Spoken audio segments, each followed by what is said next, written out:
Halloween is approaching in the Peanuts Gang neighborhood. Linus and Lucy head out to the pumpkin patch to find a pumpkin they can use to make a jack-o'-lantern. After rejecting some smaller choices by Linus, Lucy picks a very large pumpkin that she forces Linus to carry. Upon arriving home, Linus is horrified as Lucy begins slicing it to make the jack-o'-lantern, crying, "You didn't tell me you were going to kill it!" When autumn is already full in swing, Charlie Brown is busy raking leaves with Snoopy's help. Linus sees the pile and jumps right in the middle of it, forgetting that he's holding a wet lollipop he was licking. Moments later, Lucy comes with a football for Charlie Brown to kick.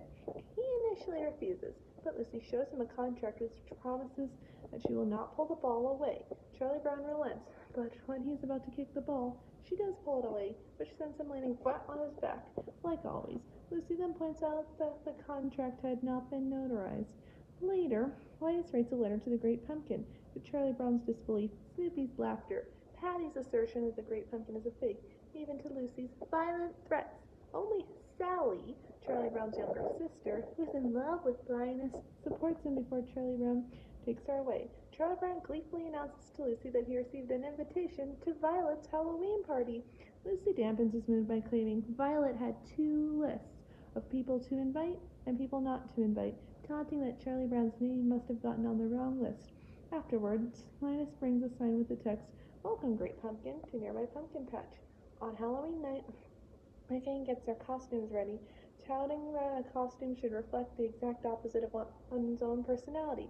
Lucy dresses as a witch, while the other kids dress up as ghosts. Pigpen is easily recognized by his train wreck cloud of dust, while Charlie Brown has eye holes cut out all over his sheet, matter-of-factly saying he had a little trouble with the scissors.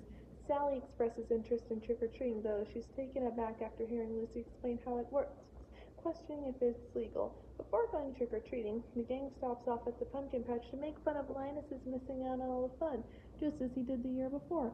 Linus steadfastly refuses to leave the patch, and even convinces Sally to stay behind.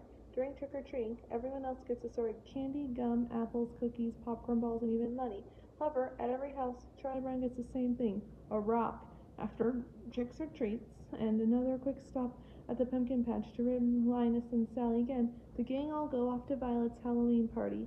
Meanwhile, Snoopy, wearing his World War I flying ace gear, climbs aboard his Sopwith camel, in reality his doghouse, to battle with the Red Baron. After being shot down, Snoopy makes his way across the countryside before briefly crashing the Halloween party. He then makes his way to the pumpkin patch where Linus and Sally are still waiting for the Great Pumpkin to show up. Linus hears Snoopy's rustling and believes it's the Great Pumpkin. When Snoopy, still hidden in the shadows, rises above the pumpkins, Linus promptly faints.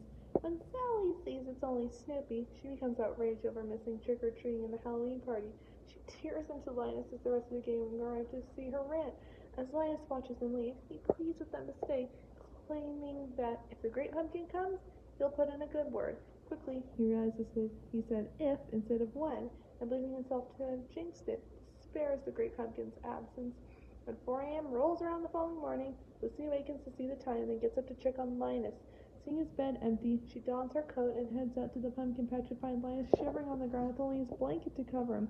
Without a word, she leads him back home to his room, removing his shoes and socks and letting him fall asleep in his own bed, putting the covers on him before grumpily walking back to her room.